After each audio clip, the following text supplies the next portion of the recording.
years into the carnivore diet, I started noticing persistence of unpleasant symptoms. In case you don't know, this is Paul Saladino. He calls himself the Carnivore MD. He's been on some of the world's most popular podcasts like Joe Rogan, talking about the benefits of the carnivore diet, and he even wrote a book called the Carnivore Code. So testosterone dropped to around 500, total sleep disturbances, palpitations, muscle cramps when I was surfing or climbing. Keep in mind, the subtitle of his book, The Carnivore Code, is about unlocking the secrets to optimal health. At that point, I started to dig into the research a little bit more to really kind of look at what I was doing and make this sort of learning judgment that long-term ketosis was not a great thing for me and probably not a great thing for most humans. No fucking shit. I don't like to get pissed like this, and I hate call-out videos, but the amount of damage this guy has caused and the number of health issues that people will have as a direct result of this guy's advice, I don't think we fully understand how devastating it actually is. Now, I will say props to him for admitting he made a mistake. Most people in his position would not actually admit that they made a mistake at this point in their career. But can we use this as a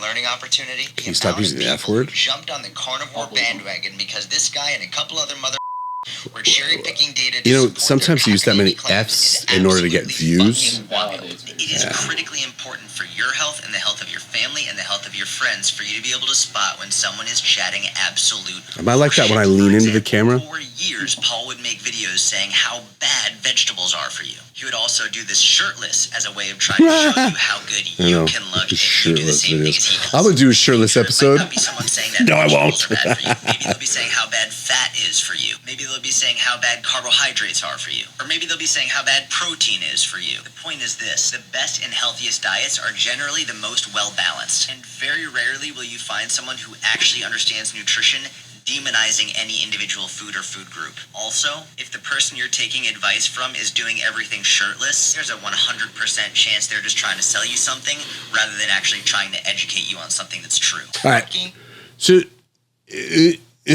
So I'm like, I don't want to eat anymore.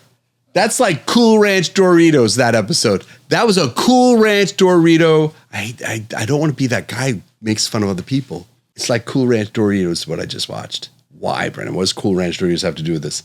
It's all full of flavor, but there's actually no nutrient in there. That guy had a lot of like spicy things, flavorful things, but there was no data underneath it. There's no real take home. It was just like, eat a balanced diet. And anybody who says you don't eat a balanced diet is an idiot with a lot of F-bombs. Look, you out there,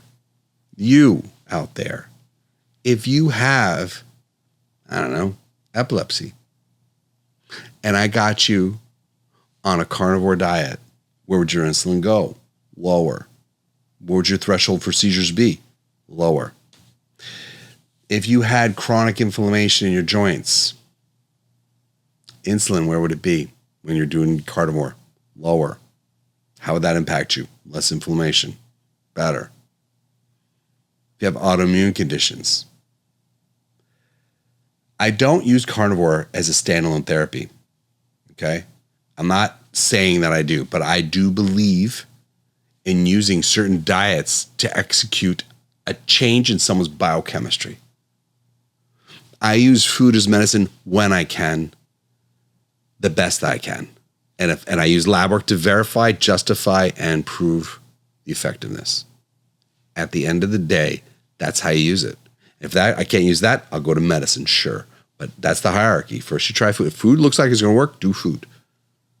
So when that patient presents to clinic and they have an insulin, their fasting insulin is high, and there's certain things that I know would be better with the insulin lower, I'm going to use diet the best to my ability to drive that insulin down. Is that a balanced diet? Heck no. Is there danger in it? Absolutely. But I'm a doctor, and using a scalpel is a dangerous thing. Any type of medical intervention has risk. But if you understand it, you mitigate those risks. So when this guy was calling out the carnivore guy, all right, let's go. Carnivore MD, what did he do? What went wrong with him? What I'm perceiving from this video, again, this is the first time I saw this video, I really don't watch a lot of TikTok or Instagram or Reel. I don't watch as much as, I watch dog videos. That's literally all I watch. I don't watch any medical reels. I'm not kidding. That's all I watch. I watch dog videos. Justin will verify that. I only watch dog and cooking. That's really all I got, man. So this is the first time I'm seeing this Carnivore MD. And what he described going through was micronutritional deficiency. Most likely he's dealing with mineral irregularities. He says minerals not balanced. So you can't be an MD if you didn't know that. But then it could have been like me when I tried doing a vegan diet, I almost killed myself and I wasn't eating right. So being your own doctor is the worst. But as an MD, he should at least know the basics that you need to get certain electrolytes on board if you're going to do an extreme diet like that. He wasn't thinking through, I think. But the other person writing that foul-mouthed commentary on it, he was just sort of Schadenfreude.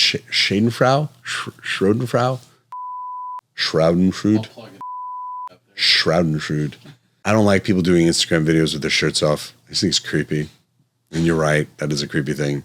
And there's a lot of hype in the world and people trying to move you in different directions because that's how they get clicks and likes and stuff like that. But as a doctor who wants the best for his patients, I'll do the diet that works, that I think I'll get traction with, and I'll make sure it's safe with my patients the best that I can. I've done keto diets with people, not long-term, not forever, but for as long as I could. Again, what about that person with seizures? What am I doing? Lowering the insulin. Do you see what I'm saying? There's a lot of noise out there, and you are the person that they're trying to get eyes and ears. And I am your doctor here. They're trying to get likes and clicks, and from that they get revenue. I just want to do what's good and right as a doctor. And I see you out there wandering, not knowing what's what, because you see conflicting things, because each person has a little bit of truth in their corner, and they're holding that truth as the only truth, and it doesn't make sense the way they present it to you. I'm trying in these episodes, I'm trying in this podcast, I'm doing everything within my power to show you where it comes together, where this part is bad and this part's good, and this part could be good, but this part's bad. That's my goal. So if you're considering a diet like this and you're seeing craziness all over the place, don't judge yet. Spend the time, do the research, get medical support. If you're ever going to do an extreme diet of any kind, always have medical support, the best that you can.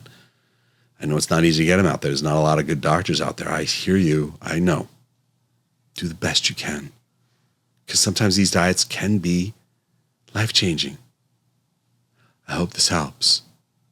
If it doesn't, you know what to do. Write me a message. I'll check it out. I'll read. Justin and I read your comments. It's not like we don't care about this. We read your comments and we adjust the content accordingly, and we respond to you the best we can. So please do write. Like, share, and subscribe to the degree that this helps. And I'll see you at the next episode.